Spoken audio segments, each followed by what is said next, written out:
Bismillahirrahmanirrahim. Assalamualaikum warahmatullahi wabarakatuh. Alhamdulillahi rabbil alamin. Hamdan katsiran thayyiban barakan fi kama yuhibbu rabbuna wa yarda. Wa asyhadu an la ilaha illallah wahdahu la syarikalah wa asyhadu anna Muhammadan abduhu wa rasuluh. Allahumma shalli ala nabiyyina Muhammad wa ala alihi wa man tabi'ahum bi ihsan ila yaumiddin. Allahumma inna nas'alukal jannah wa na'udzu bika minan nar. Puji syukur kita panjatkan pada Allah. Salawat dan salam semoga tercurah pada junjungan kita Nabi besar Nabi Agung Muhammad sallallahu alaihi wasallam. Bapak, ibu-ibu, ikhwan fiddin wa akhwati fillah rahimani wa rahimakumullah.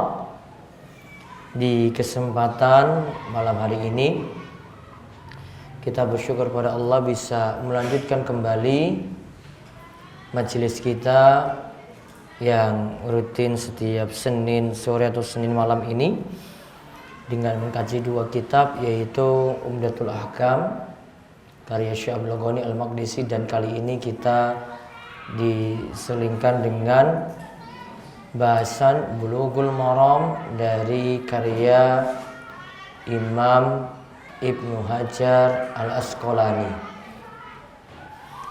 Kali ini kita akan lihat, setelah sebelumnya kita bahas doa yang diucapkan kepada yang menikah, yaitu alhamdulillah ya dikurasi-balakum, yaitu doa kepada pengantin, barakallahu laka wa baraka alaika wa jama'a bainakuma fi khair. Nah, kali ini kita lihat tentang khutbah inda aqdin nikah, khutbah ketika akad nikah, atau biasa disebut dengan khutbatul hajjah. Saya bacakan hadisnya. Ini hadis nomor 7 dari pembahasan kitab nikah. Dari Abdullah bin Mas'ud radhiyallahu anhu. Ia berkata, alamana Rasulullah sallallahu alaihi wasallam at-tashahhuda fil hajjah. Rasulullah sallallahu alaihi wasallam mengajarkan kepada kami bacaan yang disebut tasyahud fil hajjah atau khutbatul hajjah, yaitu penghormatan ketika ada hajat. Dan di sini nanti konteksnya lagi membicarakan tentang masalah nikah, yaitu bacaannya adalah innal hamdalillah nahmaduhu wa nasta'inuhu wa nastaghfiruh wa na'udzu billahi min shururi anfusina wa na'udzu billahi min syururi anfusina may yahdihillahu fala mudhillalah wa may yudlil fala hadiyalah wa asyhadu an la ilaha illallah wa asyhadu anna Muhammadan abduhu wa rasuluh.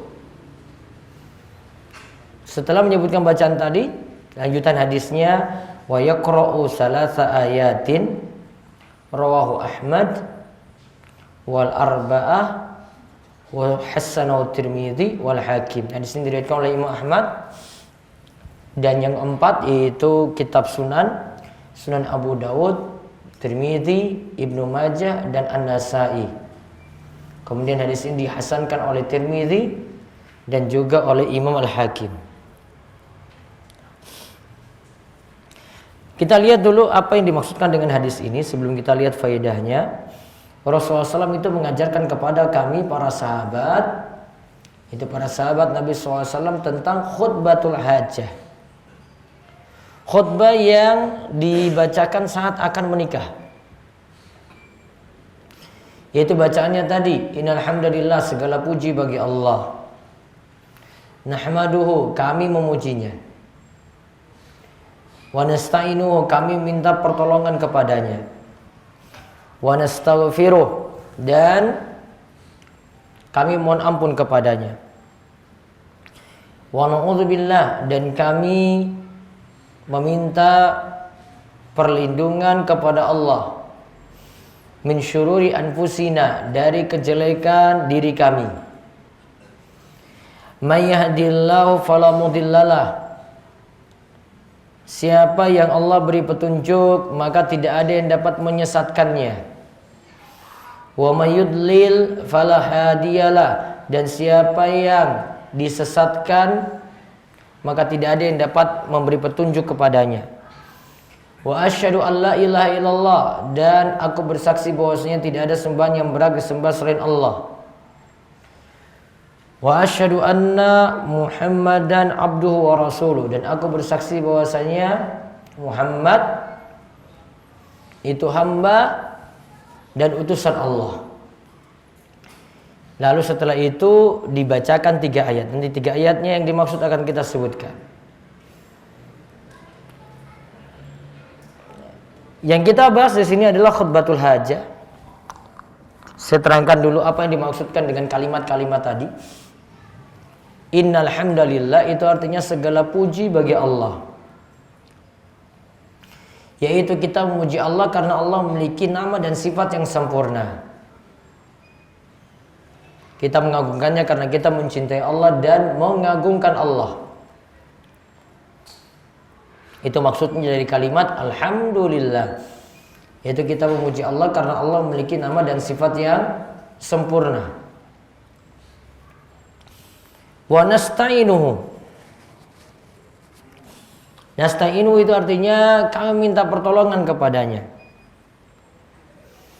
Yaitu minta pertolongan kepada Allah untuk urusan agama, urusan din, dan urusan dunia.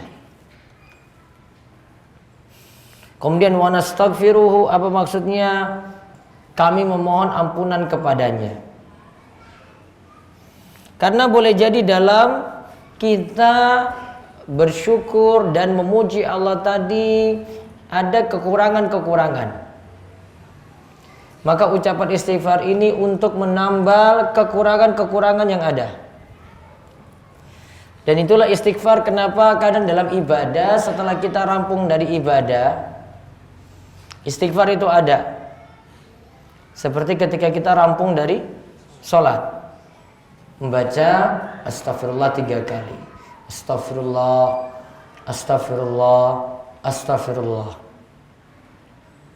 Karena untuk menutupi kekurangan-kekurangan yang ada. Kalau ini kaitannya dengan mengucapkan alhamdulillah tadi, bersyukur. Siapa tahu bersyukurnya kita itu ada kekurangan, dan pasti penuh kekurangan juga. Maka ditutup dengan ucapan kami mohon ampunan kepadamu ya Allah. Kemudian wa na'udzubillahi min syururi anfusina, dan kami memohon perlindungan kepada Allah dari kejelekan diri kami, kejelekan jiwa kami, yaitu berupa tingkah laku yang tidak baik. Karena memang kata Syekh Abdullah Fauzan, yang namanya diri kita, jiwa kita selalu mengajak kepada kejelekan, amaratun bisu. Selalu mengajak kepada kejelekan, kepada keburukan. Maka kita minta perlindungan di sini. Wa na'udzubillahi min syururi anfusina. Kemudian wa min sayyiati amalina. Itu kita minta perlindungan juga kepada Allah dari kejelekan amal kita, yaitu dari berbuat maksiat kepada Allah. Yaitu dari berbuat maksiat kepada Allah. Karena orang yang menjalani hidup ini, ya kalau tidak ketaatan nantinya dia berbuat maksiat. Atau dia buat hal-hal yang sia-sia. Maka ditutup juga di sini kita dalam khutbatul hajjah ini kita minta perlindungan kepada Allah dari kejelekan amal kita. Kemudian may yahdihillahu fala mudhillalah. Siapa saja yang Allah beri petunjuk maka tidak ada yang dapat menyesatkannya. Kemudian disebutkan wa may yudlil fala hadiyalah, dan siapa yang menyesatkan maka tidak ada yang dapat Allah beri petunjuk padanya. Tidak ada, kalau siapa saja yang disesatkan maka tidak ada yang dapat memberi petunjuk kepadanya. Maksudnya di sini hidayah dari Allah. Maka kalau Allah beri hidayah tidak ada yang bisa menyesatkan. Kalau Allah beri hidayah tidak ada yang bisa ngantar kita untuk jadi sesat. Kemudian sebaliknya kalau Allah sesatkan, yaitu kalau dia disesatkan. Di sini tidak pakai kalimat Allah. Wa may yudlil fala hadiyalah. Karena memang yang namanya jelek itu jangan disandarkan pada Allah dulu, walaupun itu memang sudah jadi takdirnya. Namun untuk cara kita beradab di hadapan Allah, maka sesat itu tidak disandarkan pada Allah, namun atas pilihan manusia sendiri. Dan siapa yang disesatkan, maka tidak ada yang dapat memberikan petunjuk kepadanya. Semua berdasarkan hidayah dari Allah. Semua tergantung hidayah dari Allah. Kalau Allah beri hidayah maka selamat. Kalau Allah tidak beri hidayah maka tidak akan selamat. Nah, di sini ada pelajaran tadi hidayah. Siapa yang Allah beri petunjuk, maka tidak ada yang dapat menyesatkannya. Hidayah itu ada dua macam. Yang pertama hidayah bayan, penjelasan. Yang kedua hidayah taufik untuk beramal.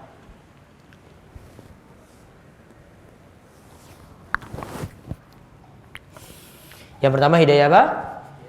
Bayan atau penjelasan. Yang kemudian yang kedua itu hidayah taufik untuk beramal. Hidayah bayan atau penjelasan semua orang bisa melakukannya. Untuk anak bisa disampaikan kepada orang tua, untuk suami dia bisa sampaikan kepada istrinya, untuk istri dia bisa sampaikan kepada suaminya. Manusia bisa melakukannya. Sedangkan kalau hidayah yang kedua, hidayah apa? Taufik untuk beramal. Itu cuma jadi wewenang Allah. Cuma jadi wewenang Allah saja.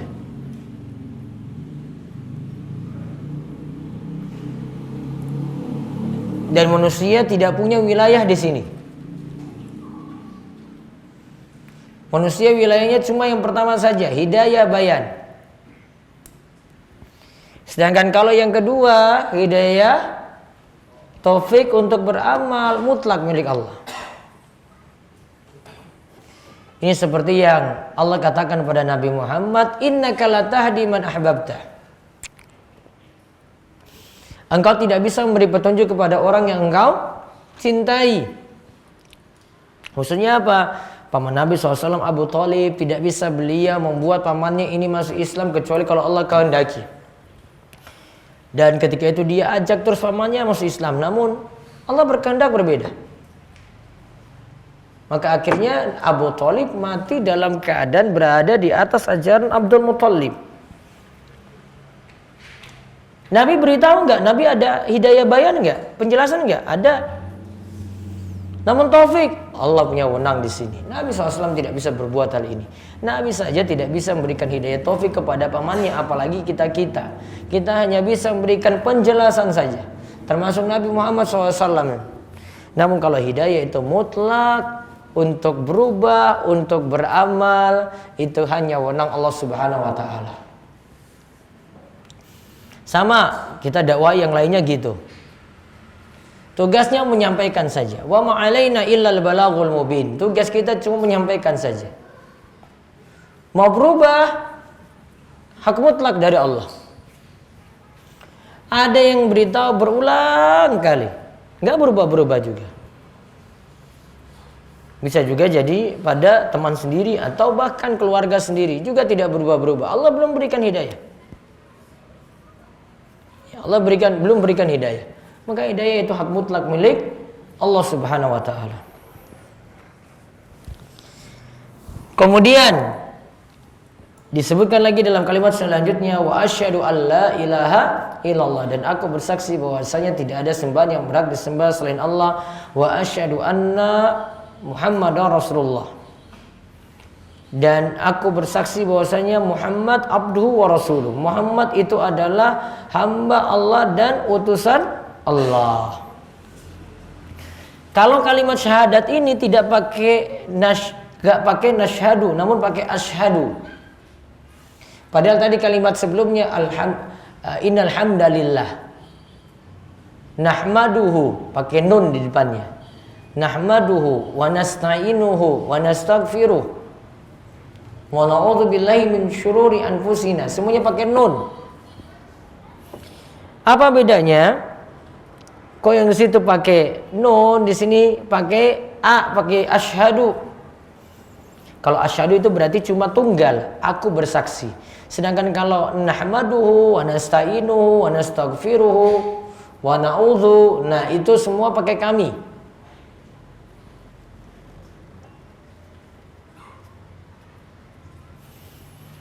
Tujuannya apa pakai asyhadu? Berarti kita bersaksi untuk diri kita sendiri. Ini tidak bisa diwakilkan oleh orang lain.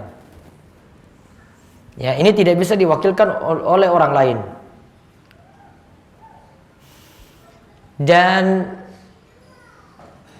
untuk kalimat lain, yaitu tadi nahmadu, kita masih bisa niyabah, yaitu masih bisa terganti. Masih bisa orang lain juga nyebut seperti itu. Namun kalau untuk syahadat, individu masing-masing ucapkan syahadat. Maka dibedakan yang awalnya itu nahmadu, yang di sini ini pakai asyhadu.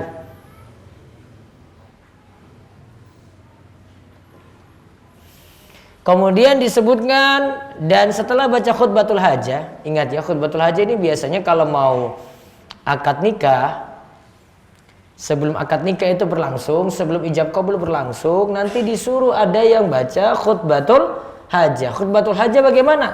Tadi itu. Innal hamdalillah nahmaduhu wa nasta'inuhu wa nastaghfiruh, dan seterusnya. Sampai nanti disuruh baca 3 ayat.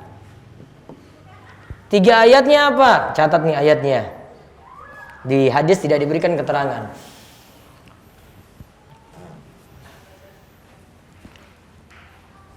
Biar besok kalau akad nikah itu sudah nggak canggung lagi. Tahu, ini khutbatul hajah. Ya. Nanti ada yang baca.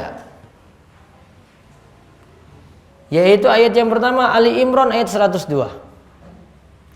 Ya ayyuhalladzina amanu taqullaha haqqa tuqatih wa la tamutunna illa wa antum muslimun. Terus yang kedua, An-Nisa ayat 1. Tadi apa? Ali Imran ayat 102. Terus An-Nisa ayat 1. Ya ayuhan nasu taqu rabbakum walladzi khalaqakum min nafsin wahidah wa khalaqa minha zawjaha wa batsa minhuma rijalan katsiran wa nisaa'a wattaqullaha alladzi tasaaluna bihi wal arham innallaha kana 'alaikum raqibah. Terus yang ketiga Al-Ahzab ayat 70-71. Ya ayyuhalladzina amanu taqullaha wa qulu qawlan sadida yuslih lakum a'malakum wa yaghfir lakum dzunubakum wa may yuti'illaha wa rasulahu faqad faza fawzan 'azima. Baru setelah itu ucapkan amma ba'du, lalu menyebutkan hajat yang ingin disampaikan.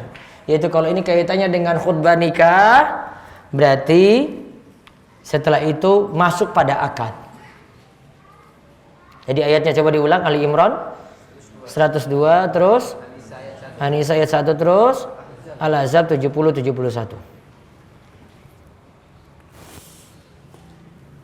Jadi sebelum akad nikah, ini dulu didahului.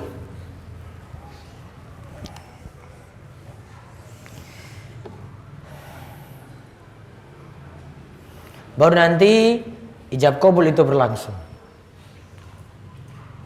Nah sekarang faedah yang bisa kita ambil.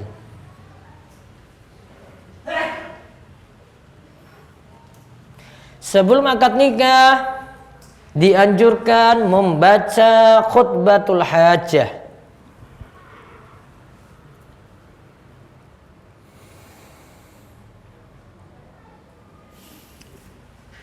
Sebelum akad nikah itu dibacakan khutbatul hajah.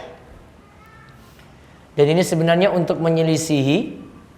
Dahulu kalau orang jahiliyah itu di masa Nabi SAW itu kalau mau menikah, mereka bukan awali seperti itu, namun mereka awali dengan menyebut, menyanjung-nyanjung diri mereka untuk menunjukkan kesombongan, ya tentang keutamaan kaumnya, keutamaan keluarganya gitu.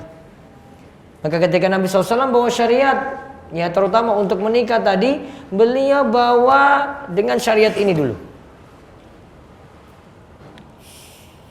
yaitu dengan khutbatul nikah atau khutbatul hajah. Siapa yang baca? Siapa yang baca? Yang baca khutbatul nikah ini siapa? Sudahlah, serahkan pada kantor urusan agama aja. Kamu nggak pusing-pusing nanti. Namun biasanya kalau ada tokoh, ada orang yang mau untuk baca, biasa dipersilakan waktu untuk baca. Misalnya dia sudah atur waktu, ini nanti yang baca ini si A Pak. Yang penghulu dari kawah itu cuma nyatat aja. Ada yang mau ijabkannya, walinya langsung. Bagian kawah itu cuma mencatat saja, pencatat saja. Khutbatul hajah nanti ada yang baca sendiri. Terserah mau milih siapa gitu, nanti dibolehkan itu. Nanti masalah wali, nanti wali nikah dia yang ijabkan tadi. Ya, langsung berhadapan dengan tadi wali nikah dari siapa? Laki-laki atau perempuan? Perempuan. Berarti wali si perempuan nanti ijab qabul dengan calon laki-lakinya. Kemudian setelah sebelum itu ya khutbatul hajah dulu, nah itu baru ijab qabul. Biasanya seperti itu. Terus tausiah nikahnya bagaimana? Terserah. Bisa di akhir setelah ijab qabul, bisa sebelum juga, nggak diatur di sini. Kalau yang di sini kita bahas sebelum akad nikah itu ada khutbatul hajah. Kemudian hukum khutbatul hajah adalah sunnah, bukan wajib menurut jumhur ulama. Menurut kebanyakan ulama. Walaupun ada sebagian ulama seperti ulama Zahiriyah menganggap hukumnya wajib, namun nggak tepat.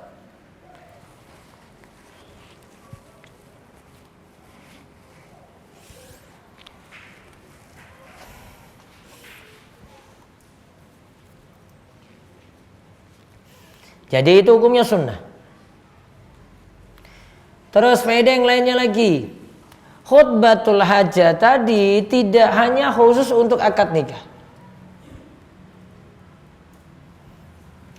Karena dalam sebagian riwayat menunjukkan bahwasanya khutbatul hajah itu sifatnya umum. Karena dalam riwayat An-Nasa'i misalnya di dalam Kitabul Jum'ah, ini tentang sholat Jumat malah dibicarakan. Di situ ada kaifiyatul khutbah. Bagaimanakah cara berkhutbah? Lantas disebutkan khutbatul hajah. Lantas disebutkan khutbatul hajah. Berarti boleh. Kalau menurut Imam Nasa'i berarti boleh pakai khutbatul hajah itu untuk khutbah Jumat. Dan gak boleh antipati dengan ini. Karena ada yang merasa aneh kalau khutbah itu pakai kayak gitu. Karena biasanya kalau khotib itu lanjutkan dengan innal hamdalillah, maka nanti sampai amma ba'du, ya, kemudian dia ingatkan tentang masalah bid'ah. Fa iyyakum wa muhdatsatil umur. Ya, nanti mulai dari yang sama seperti tadi. Ya. Dia baca nanti sampai may yahdihillahu fala mudhillalah wa may yudlil fala hadiyalah. Terus syahadat, terus nanti dia baca hadis lagi, fa iyyakum wa muhdatsatil umur wa inna kulla muhdatsatin bid'ah wa kulla bid'atin dhalalah. Ada lagi? Wa kulla dhalalatin finnar. Dia baca seperti itu kalau untuk khutbah Jumat. Boleh seperti itu. Namun tidak monoton setiap kali khutbah Jumat dengan khutbatul hajah. Boleh divariasi dengan bacaan yang lainnya. Namun Imam Nasai tadi katakan khutbatul hajah tadi boleh dipakai ketika khutbah Jumat. Ya, khutbatul hajah tadi boleh dipakai ketika khutbah Jumat. Berarti masih dibolehkan. Namun kadang sekali lagi lihat sikon, lihat kondisi. Kalau ada yang jadi khotib Jumat, ya mungkin dia akan menghadapi masyarakat yang nilai aneh dengan khutbatul hajah tadi. Karena kalau sudah dimulai dengan innal hamdalillah, oh ini pasti ujung-ujungnya wa kullu bid'atin dhalalah wa kullu dhalalatin finnar. Oh ini Wahabi ini kayak begini. Kenapa Wahabi? Oh tunggu aja dia itu bid'ah-bid'ahkan. Akhirnya ujung-ujungnya nyebut apa? Bid'ah. Maka kalau menghadapi masyarakat kayak gitu tinggal diubah. Pakai muqaddimah yang lainnya yang nggak salah. Buat lagi atau lihat ada para ulama masuk dengan apa misalnya memuji Allah. Alhamdulillahirabbil alamin gitu. Terus sholawat wassalatu wassalamu ala asyrafil anbiya wal mursalin. Itu sudah dapat 2 rukun khutbah Jumat itu. Kemudian tambah lagi ayat takwa. Tadi ayat takwa sebutkan tadi surat Ali Imran 102, An-Nisa ayat 1, Al-Ahzab 77:1. Dia bisa baca itu. Sudah dapat 3 rukun khutbah. Rukun khutbah Jumat ada berapa?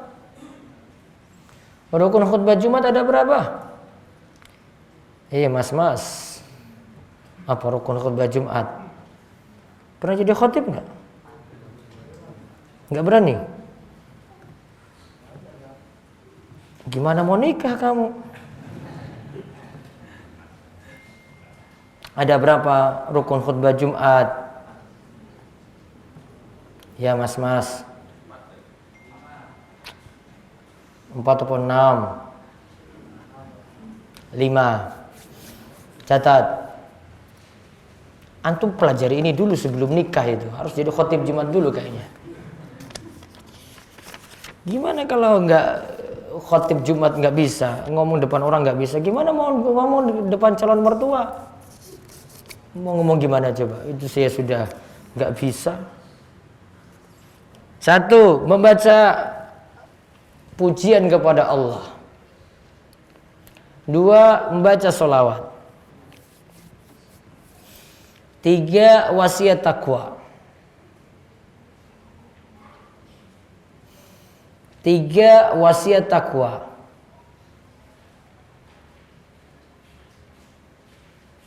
4. Membaca ayat Al-Quran.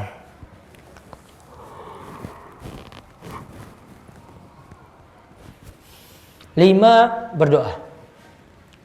Ulang. 1. Membaca pujian pada Allah. 2. Baca sholawat. 3.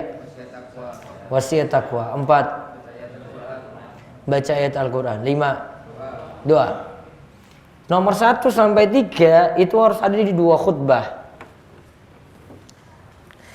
Memuji Allah itu harus ada di khutbah pertama, khutbah kedua. Sholawat itu harus ada di khutbah pertama, khutbah kedua. Nasihat takwa harus ada di khutbah pertama, khutbah kedua.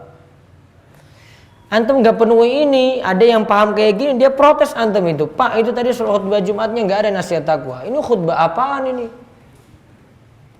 Dia protes karena tahu ini aturan. Ini aturan mazhab Syafi'i. Antum menyalahi aturan. Walaupun khutbahmu isinya bagus, namun itu gak ada masalah. Manut aja lah dalam aturan ini. Nomor 4 dan 5 bisa, kalau nomor 4 tadi apa? Bisa di salah satu dari 2 khutbah. Ada ayat. Ya, ada ayat yang dibaca. Bisa di khutbah pertama, bisa di khutbah kedua. Yang kelima apa? Berdoa. Itu pada khutbah yang kedua. Berdoanya itu pada khutbah yang kedua. Berarti mana yang ada dalam dua khutbah? 1-3 apa saja? Muji Allah, terus sholawat, terus nasihat takwa. Yang ada dalam salah satu khutbah saja, membaca ayat Al-Quran. Antum cuma milih misalnya ayat Innal insana lafi khusr. Satu ayat dapat, sudah terpenuhi itu. Terus yang kelima, doa. Berarti kalau mau penuhi rukun saja 5 ini terpenuhi. Antum misalnya ada yang khutbah ini cuma penuhi rukun saja. Alhamdulillahirabbil alamin. Wassalatu wassalamu ala asyrafil anbiya'i wal mursalin. Sudah 2 kan? Ya, bertakwalah kalian kepada Allah. 3. Sudah kan? Terus demikian khutbah pertama ini. Sudah kan? Nah, terus khutbah kedua naik. Alhamdulillah. Wassalatu wassalamu ala rasulillah. Ya ayyuhan nasu taqu rabbakum. Terus tutup doa, Rabbana atina fid dunya hasanah fil akhirati hasanah wa qina adzabannar. Tadi ayat sudah lewat belum? Ayat, mau tambah ayat sebelum itu dulu. Ya ayyuhallazina amanu taqullaha haqqa tuqatih wa la tamutunna illa wa antum muslimun. Terus tutup doa, Rabbana atina fid dunya hasanah fil akhirati hasanah wa qina adzabannar. Alhamdulillahi rabbil alamin. Aqimus shalah. Berapa rukun? 5. Justru antum gak dapat 5 rukun ini, antum panjang lebar sana sini gitu. 5 rukun ini gak dapat. Orang protes, Pak ini sudah lama ini khutbah gak ada 5 rukun. Masalah. Rukun terpenuhi dulu. Paham ini? Berarti sudah bisa kan? Coba ulang tadi coba. Alhamdulillah bisa? Bisa. Sholawat gimana coba? Allahumma sholli ala Muhammad. Sudah 2 kan? Nasihat takwa. Tadi baca ayat tadi aja itu. Ya ayyuhallazina amanu taqullaha haqqa tuqatih wa la tamutunna illa wa antum muslimun. Sudah berapa rukun? 3. Sudah 4 lagi tambah ayat. Demikian khutbah pertama ini. Aqulu qouli hadza wa astaghfirullah li wa lakum wa lisairil muslimin innahu was-samiul alim. Duduk. Ya kan? Bangkit lagi. Alhamdulillah. 1. Wassalatu wassalamu ala rasulillah. 2. Ya ayuhan nasu taqu rabbakum. 3. Terus apa? Doa. Allahumma ighfir lil muslimina wal muslimat. Tak tambah lagi nih doa biar tambah, biar agak panjang dikit. Ya. Allahumma ighfir lil muslimina wal muslimat wal mu'minina wal mu'minat al ahya'i minhum wal amwat innaka sami'un qaribun mujibud da'wah. Rabbana atina fid dunya hasanah fil akhirati hasanah wa qina adzabannar. Setelah selesai khutbah, jamaah langsung bilang, "Top Pak Imam." Kayak begini khutbah. Senangnya bukan main itu. Baru seumur-umur dia dapat itu khutbah 5 menit. Rampung lagi. Kayak gini dong khutbah ini. Kita kan cepat selesai daripada kita ngantuk-ngantukan. Itu kalau kamu cari rukun, namun nggak dapat ilmu nanti jamaah.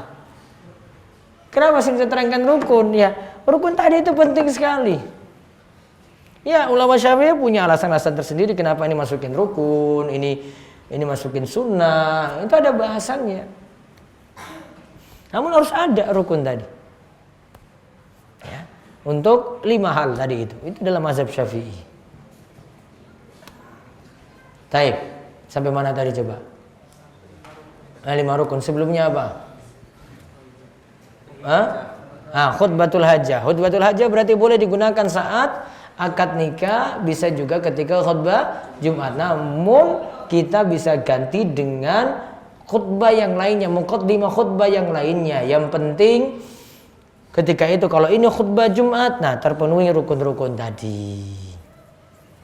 Ya, terpenuhi rukun-rukun tadi.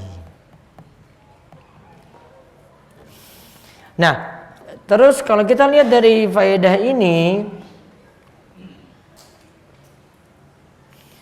ada perkataan dari para ulama, mereka katakan yang tadi yang saya sebutkan, bahwasanya khutbah ini tidak berlaku saja pada khutbatun nikah, yaitu disebutkan dalam perkataan Ibnu Taimiyah, beliau katakan, in hadis Ibnu Mas'ud, hadis Ibnu Mas'ud yang kita bahas ini, lam yakhussan nikah, tidak khusus saja dibaca pada khutbah nikah, pada akad nikah. Innama hiya khutbatun likulli hajatin. Setiap hajat boleh memakai khutbah tadi. Misalnya fi mukhatabatil ibad ba'dhum ba'dha, lagi berbicara satu perkumpulan gitu dengan yang lainnya, lagi berhadapan gitu.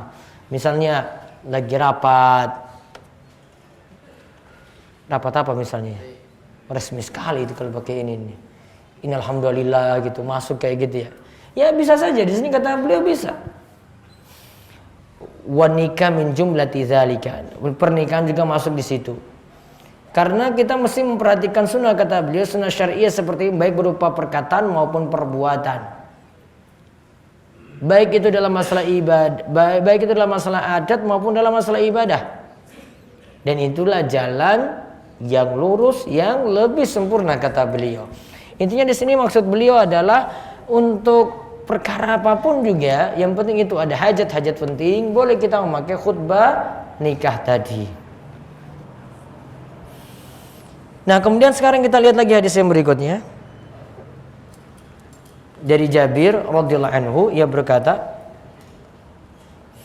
bahwasanya Rasulullah SAW itu bersabda, "Idza khataba ahadukumul mar'a fa in istata'a ay yanzura minha ila ma yad'uhu ila nikahiha falyaf'al." Rawahu Ahmad wa Abu Dawud wa rijalu siqat wa sahahu al-Hakim. Ini tentang masalah nazar, yaitu memandang si wanita sebelum menikahinya. Kata Rasulullah SAW, jika salah seorang di antara kalian ingin melamar seorang wanita, maka sebisa mungkin pandanglah dia. Yang menjadi faktor ketertarikanmu nanti kepadanya. Maka kalau ini dibutuhkan, maka falyaf'al, maka lakukanlah. Rawahu Ahmad, diriwayatkan oleh Imam Ahmad, Abu Dawud, kemudian perawinya siqat dan disahihkan oleh Al-Hakim, dan juga punya penguat dari riwayat Tirmizi, An-Nasa'i dan Mughirah. Begitu juga dari Ibnu Majah, Ibnu Hibban dari hadis Muhammad bin Maslamah. Kemudian dalam riwayat Muslim disebutkan dari Abu Hurairah bahwasanya Nabi SAW itu mengatakan kepada seseorang yang ingin menikahi seorang wanita, an-nazarta ilaiha, apakah engkau sudah menazornya, yaitu sudah memandangnya? Faqal la, dia katakan tidak. Maka Nabi SAW katakan, idhab fanzur ilaiha, pergi kamu pandanglah dia sebelum nantinya mengkhitbahnya.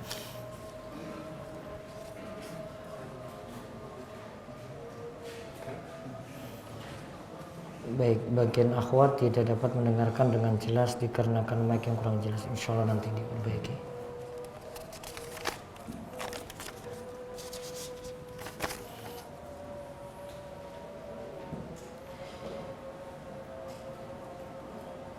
Apakah dosa jika mengusir kucing menyiram karena sering buang air depan kamar kos? Saya takut najis dan bau mengenai barang atau tembok. Kalau memang sudah tidak bisa cara lain lagi, boleh. Namun biasanya gini, ada yang punya keyakinan kalau nyiram kucing nanti ada keyakinan khusus. Ada kan? Dapat celaka, dapat sebagai masyarakat tuh nanti dia kena celaka demikian kalau dia menyiram kucing misalnya. Kalau memang darurat nggak ada cara lain, selama itu bukan untuk membunuh, menyakiti, cuma mengusir saja, ya Allah Allah masih dibolehkan. Saya pernah memberi makan kucing liar secara teratur. Kucing tersebut seperti sudah menganggap kos saya sebagai rumahnya.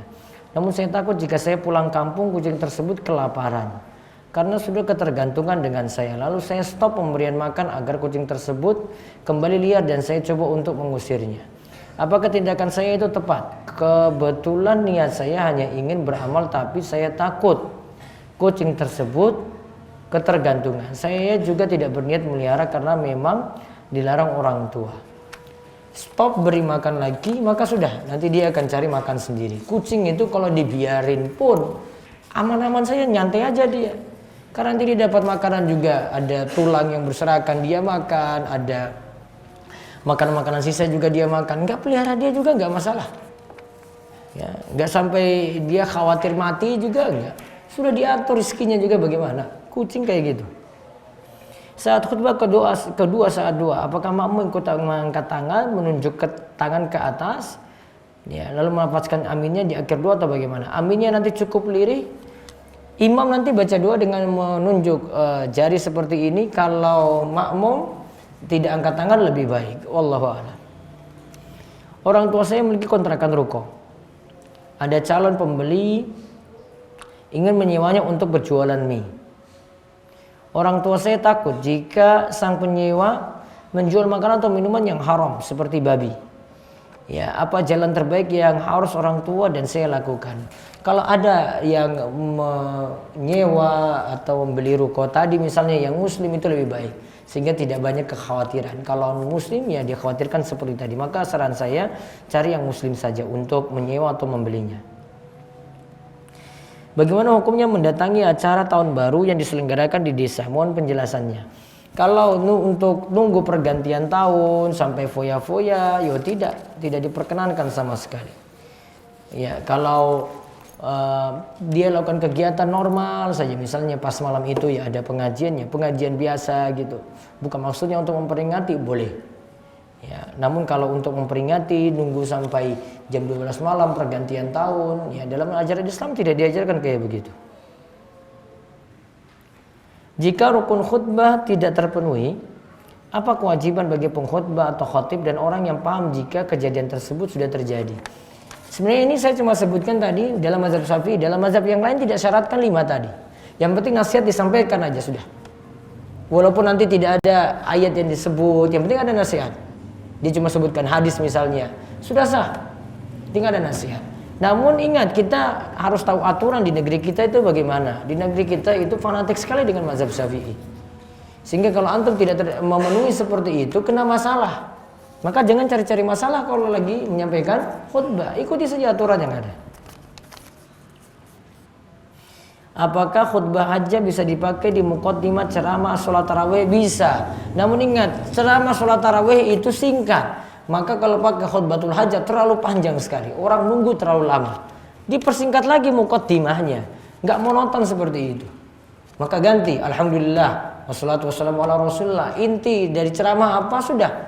Tarawih itu nggak baiknya nggak panjang-panjang untuk ngisi kultum. Singkat lebih baik. Saya sudah ingin menikah, tetapi saya belum mampu menafkahi.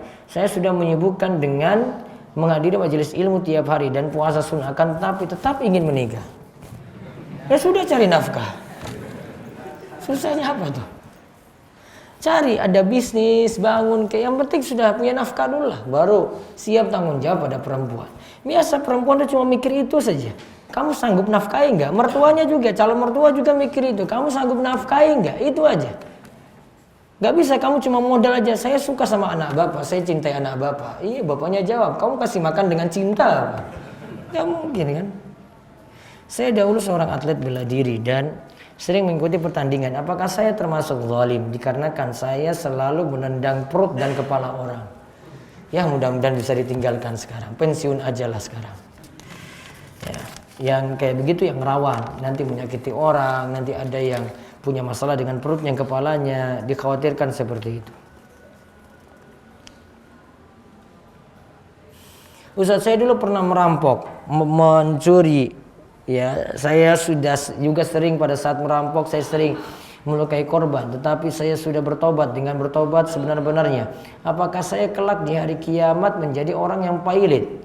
Kalau sudah bertobat, sudah. Orang yang bertobat dari sebuah dosa, maka seperti dia tidak pernah berbuat dosa itu sama sekali. Kata Nabi SAW, man taba minadz dzambi kaman la dzamba lahu. Siapa yang bertobat dari dosa, seperti dia tidak pernah melakukan dosa itu sama sekali.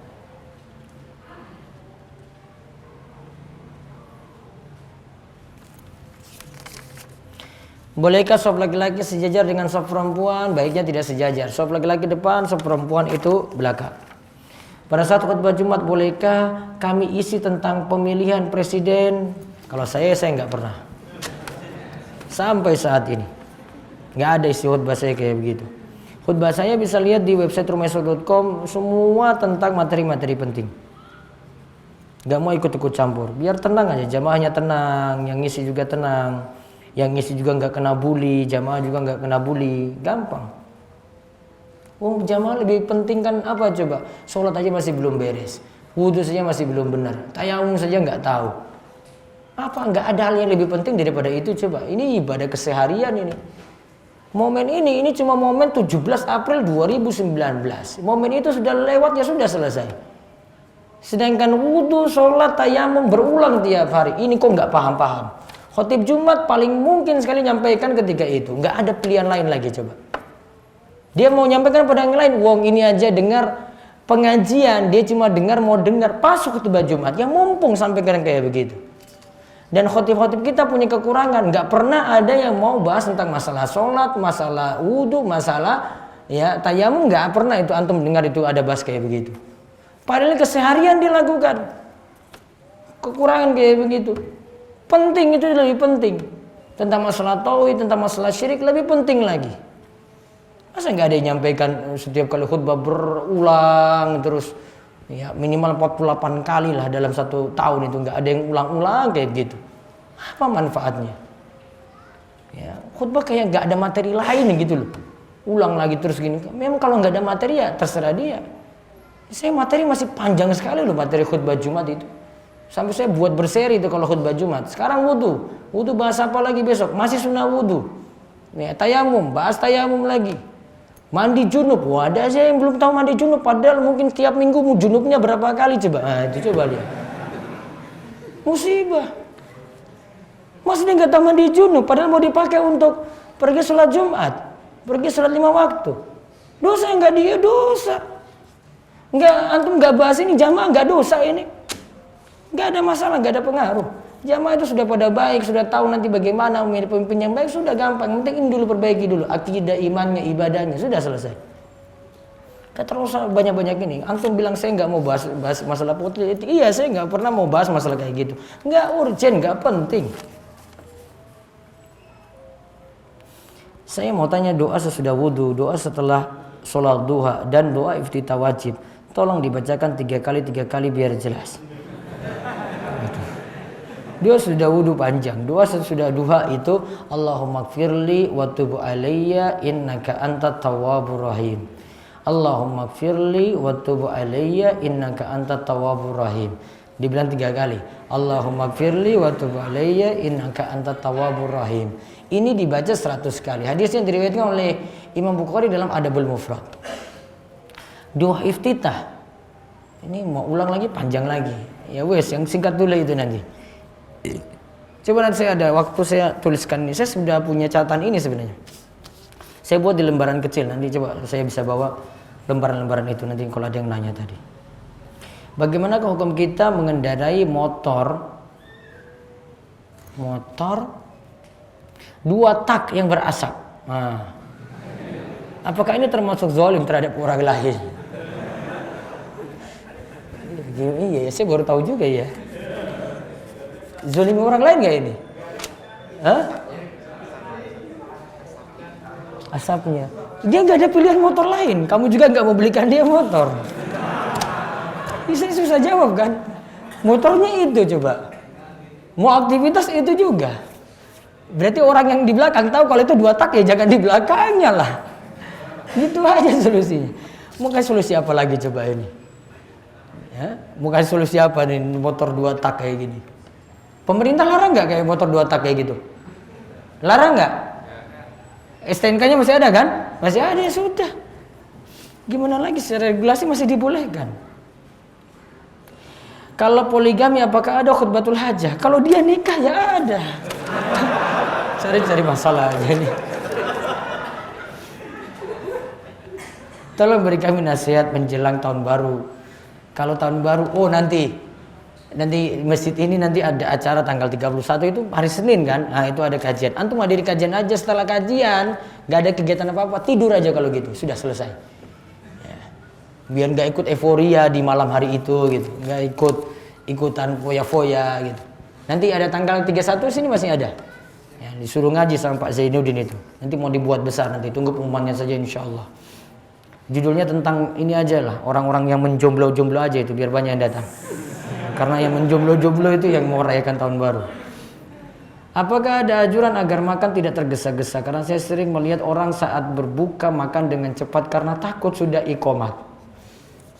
Larangan khusus nggak ada sih sebenarnya kalau untuk makan cepat-cepat seperti itu. Cuma adab-adab saya dipenuhi baca Bismillah, kemudian adab makannya yang lainnya itu ada juga. Setelah itu baca Alhamdulillah. Ya, kalau tergesa-gesa wallahu alam saya belum tahu.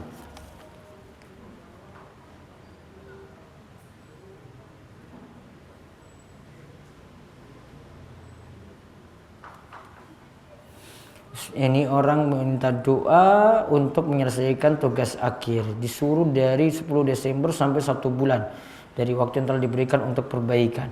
Ya mudah-mudahan dimudahkan untuk yang tugas akhir ya, semoga cepat selesai. Saya mempunyai kolam ikan, kemudian ada tetangga yang mengklaim pernah memasukkan ikan yang cukup besar di kolam tadi tanpa sepengetahuan saya. Asalnya kolam ikan itu kamu punya, apapun di situ berarti milikmu. Ada yang katakan itu miliknya, dia harus datangkan bukti. Kalau nggak bisa datangkan bukti nggak bisa. Saya punya jualan nih, saya punya jualan di toko. Ya, ini barang siapa? Yang punya ya saya, karena saya yang punya toko. Nggak bisa ada yang mengklaim, Pak, saya kemarin taruh barang di situ loh, Bapak sudah terlanjur jual loh. Kemana uangnya ini untuk saya? Mana buktinya? Maka yang punya ya itu yang hukum asalnya kolam itu segala yang ada dalamnya itu miliknya. Sehingga ada yang mengklaim itu ikannya misalnya ini kolamnya dengan kolam kita itu dekatan itu ikannya lompat ke situ misalnya dia bilang. Ya, lompat ke kolam kita. Bilang buktinya mana? Fotonya mana Pak? Atau videonya mana? Saya mau lihat langsung. Jadi kan rekam enggak? Kalau enggak berarti asalnya milikmu. Itu hukum asal namanya. Hukum asal milik orang ya sudah segala yang dia punya dalamnya tadi. Gak bisa yang mengklaim itu adalah punya dia, nggak bisa. Sampai dapat bukti. Ya, kalau dia tidak dapat bukti, ya dia berani sumpah demi Allah itu ikan saya. Ya, kalau tidak ada bukti maka harus berani sumpah. Itu yang diajarkan dalam aturan Islam itu seperti itu.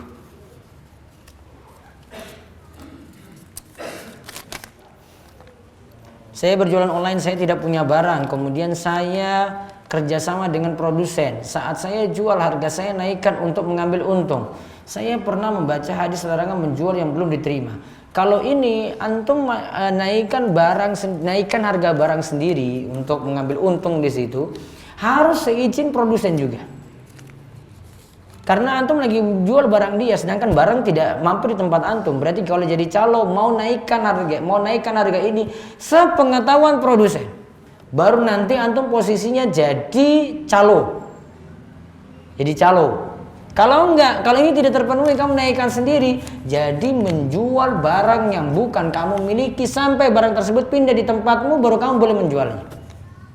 Kalau enggak masuk kena hadis ini. Pernah kita bahas dalam sistem jual beli. Saat mengakikoi anak, apakah cukup dengan menyembelih kambing lalu dibagi kepada sekitar tanpa ada pengajian? Boleh juga, mau ada pengajian juga boleh-boleh saja. Jika kita melakukan puasa sunnah Senin Kemis, namun ketika di siang hari ketemu dengan teman lama yang sudah lama tak jumpa, kemudian teman tersebut nawarin kita untuk santap siang sambil ngobrol. Pertanyaannya adalah kita pilih yang mana? Tetap melakukan puasa sunnah ataukah dengan menolak ajakan tersebut atau menerima ajakan tadi? Kamu kira-kira gimana ini? Yang hadirnya gimana coba? Ketemu teman lama, ditraktir di tempat makan paling enak. Dan cuma sekali itu saja. Batalkan apa lanjut? Nah, sudah berarti watak manusia berarti. Tinggal timbang maslahatnya, nggak enak sama si dia sudah jauh-jauh nggak ketemu misalnya, pertimbangan ya sudah boleh batalkan. Puasa sunnah boleh dibatalkan di tengah-tengah. Namun kalau misalnya masih bisa lanjut, nggak ada masalah untuk dia dan itu cuma sebentar aja gitu. Bisa timbang-timbang untuk ya batalkan. Nanti tinggal masalahnya seperti apa.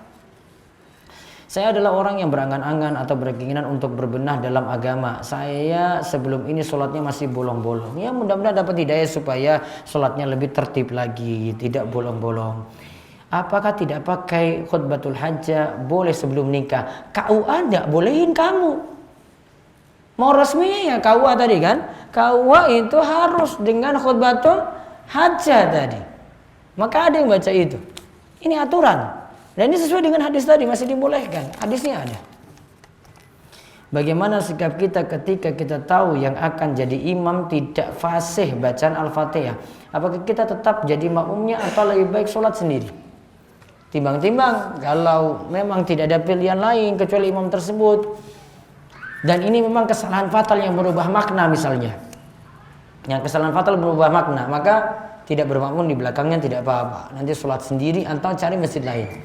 Namun kalau terpaksa sholat di situ karena nggak ada pilihan lain, karena takut juga dikucilkan masyarakat, gitu ya, terpaksa sholat di situ dengan cara nantinya kamu baca Al-Fatihah sendiri dan sholatnya niatnya mufaraqah, seperti lakukan sholat sendiri namun di tengah-tengah jamaah tersebut. Wallahu a'lam.